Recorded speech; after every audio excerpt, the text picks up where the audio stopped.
Inilah makna sebenar transformasi digital.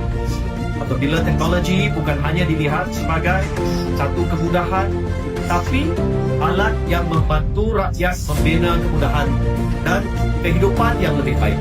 Lebih membanggakan, usaha memperkasa komuniti melalui NADI mendapat pengiktirafan World Summit on the Information Society ataupun WSIS Prizes dalam kategori Capacity Building pada tahun lalu.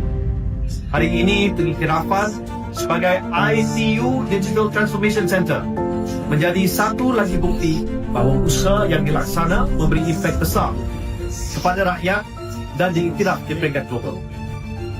Bila kita luncur program besar transformasi digital, apa dia transformasi? Apa maknanya? Dia bunyinya menggerunkan. Maknanya kemudahan ni teknologi baru, teknologi maklumat, komputer, IT, dan sekarang juga AI. Ini semuanya mesti sampai lah ke kampung. Kalau tidak, dia hanya berlega di kalangan kota-kota besar, orang-orang kaya, jadi kita tak dapat manfaat. Ini bezanya kerajaan Madani. Apa manfaat yang dapat diperoleh oleh mereka? Itulah sebabnya mengapa kita kata transformasi digital Malaysia ini mesti menjamin keadilan yang lebih melebar.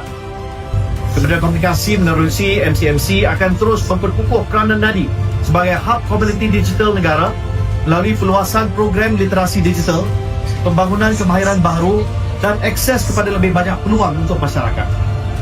InsyaAllah, NADI akan terus menjadi pembangkit penting dalam memperkasa rakyat dan membina masyarakat digital yang lebih inklusif dan berdaya saing.